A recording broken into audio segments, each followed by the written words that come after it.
política privatizadora deste goberno foi a de pôr en mans privadas o novo punto limpo. Un punto limpo que só se abre uns días a semana. Un punto limpo que non funciona.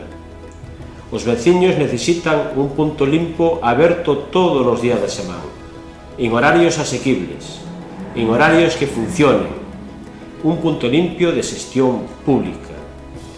Volveremos a repartir as algas entre os veciños que o soliciten, como fixemos xa fai 6 anos.